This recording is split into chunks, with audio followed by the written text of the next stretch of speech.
It all begins in early 2019, when filmmaker Justin Baldoni first connects with the best-selling author Colleen Hoover about adapting her novel, It Ends With Us, for the big screen. Colleen, impressed by Justin's direction of 5 Feet Apart, decides he's the right person to helm her beloved story. With that, an ambitious film project is set in motion, one that eventually brings aboard the high-profile actress Blake Lively, and through her, a series of complications, misunderstandings, and creative clashes that no one quite anticipated. As early as April 2019, Colleen Hoover is already convinced Justin should be the one to bring It Ends With Us to life. The two share a creative vision and a genuine passion for the story's central themes.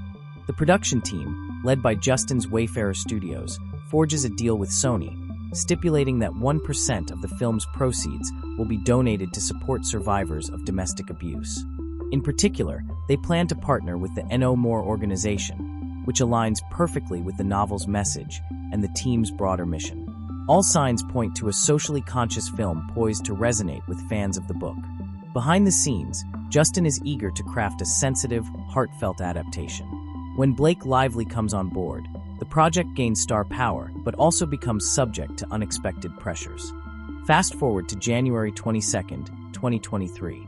Blake Lively introduces Justin to her celebrity trainer, and an easy camaraderie seems to develop between them. They exchange friendly texts. He even teases her about achieving her goal weight, albeit clumsily, disliking one of her messages in jest. She thanks him for his support, and their relationship appears warm and supportive. Over the next few weeks, Justin starts sharing script revisions with Blake. She lets him know he can speak his mind freely. "You're safe here," she texts, offering reassurance that they've reached a comfortable creative partnership. But even in this early period of collaboration, a few red flags appear. Blake confides concerns about her body, asking if they can schedule the more revealing scenes for the end of production. Justin, in turn, tries to reassure her, emphasizing teamwork and offering tips from his holistic health coach. This sparks the first hint of controversy when Blake later claims that Justin used a weight loss specialist under the guise of health coaching, interpreting it as a subtle form of body shaming. Nonetheless, production marches on, with official staff like an intimacy coordinator brought in to ensure the more sensitive scenes are handled professionally. All the while, Justin remains focused on forging the best version of It Ends With Us and building genuine trust with his star. On April 12, 2023, Justin visits Blake's apartment, is greeted by her husband Ryan Reynolds, and receives enthusiastic praise for Blake's script notes.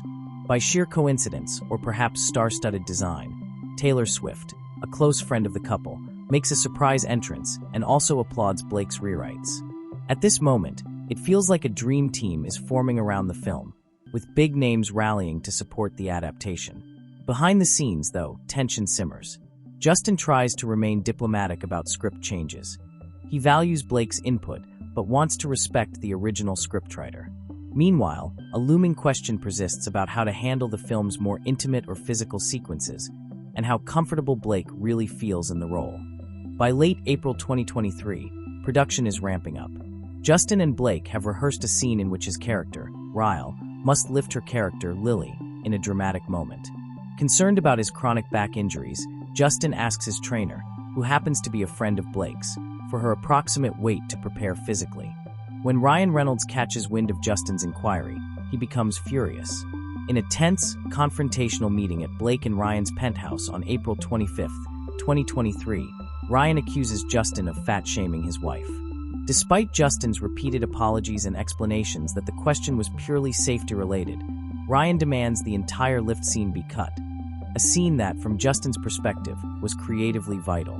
Blake then suggests that if Justin can't align with her methods, he can still recast her, a threat that puts the production in a bind.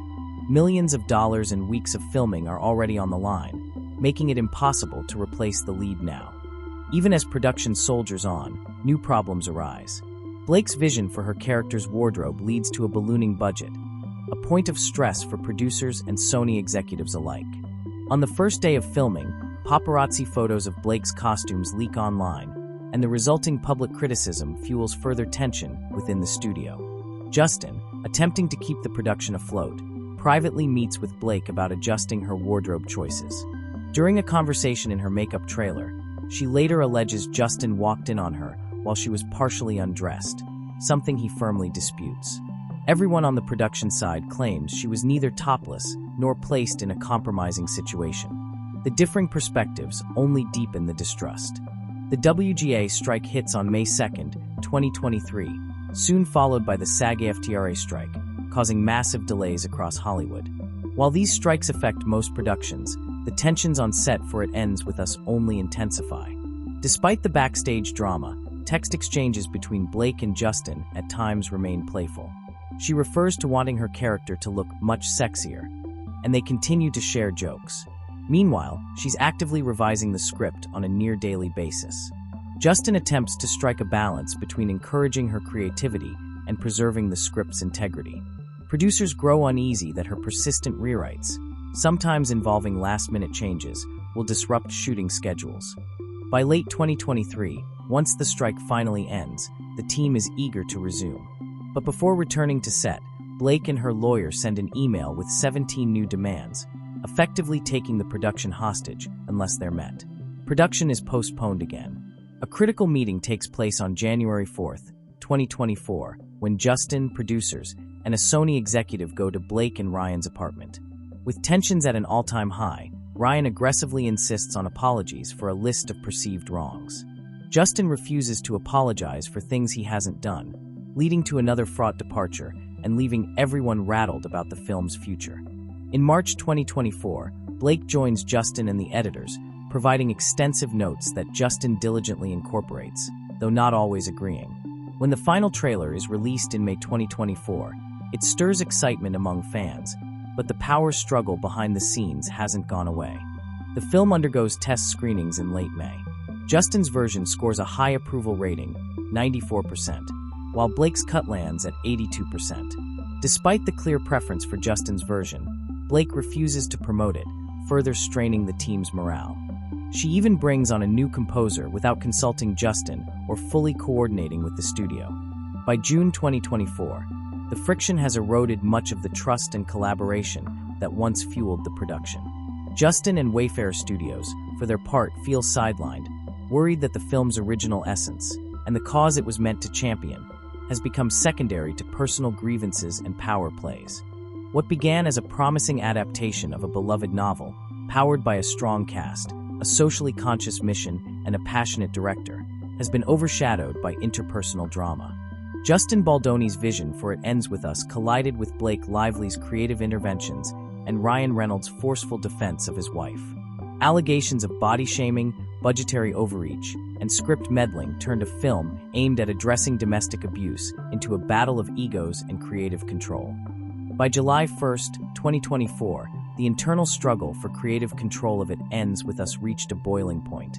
Justin Baldoni, the film's original director, producer, and driving force, found himself locked out of the final cut. Despite championing this project from the start, he was now sidelined by leading actress Blake Lively and her husband Ryan Reynolds, whose powerful influence began to overshadow Baldoni's role. On July 2nd, Sony took an unexpected step. They hired Ryan Reynolds' production company, Maximum Effort, to oversee the film's promotional content. This was a clear sign that the couple's sway extended far beyond acting or script notes. They now controlled how the public would see the film. As the marketing campaign ramped up, the public noticed something amiss. By July 31st, fans and casual observers alike, dubbed social media detectives, spotted that Baldoni was conspicuously absent from the film's promotional materials. His noticeable exclusion fueled online speculation that tensions behind the scenes had reached a critical state. On August 2nd, it became clear that Lively and Reynolds were going to extraordinary lengths to diminish Baldoni's involvement. Their alleged tactics ranged from excluding him from key events to spreading negative rumors within the industry. It was a coordinated effort to ensure that any credit or spotlight would be shifted away from Baldoni, effectively isolating him from his own film. Still determined to fulfill his responsibilities as director, Baldoni began early morning press on August 5th. Despite everything, he threw himself into interviews and promotional appearances. The New York premiere on August 6th brought new drama. Baldoni was instructed to walk the carpet separately from the rest of the cast. It was an undeniably stark display of division, one that confirmed rumors of a deep rift at the heart of the project. Then came a particularly startling twist at the red carpet event on August 9th. During an interview, Lively publicly claimed that her husband, Ryan Reynolds, had actually written one of the film's iconic scenes. This pronouncement instantly raised eyebrows at Sony, prompting questions about whether Reynolds had legally provided writing services and why it wasn't documented. Baldoni and his team were left scrambling to explain how a key script element might have changed hands behind the scenes.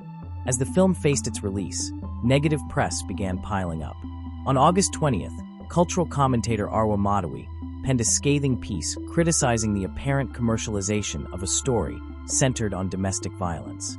The article sparked uncomfortable questions about whether marketing efforts were overshadowing the film's serious themes. The behind-the-scenes clash culminated in official legal action. On December 20th, 2024, Lively filed a formal complaint with the California Civil Rights Department, presumably detailing her grievances with Baldoni, the production, or both. Finally, on January 16, 2025, Baldoni and his team countersued Lively, Reynolds, and others involved, alleging defamation and power plays meant to undercut Baldoni's rightful role. And the story continues in the next chapters. Let's wait for more news.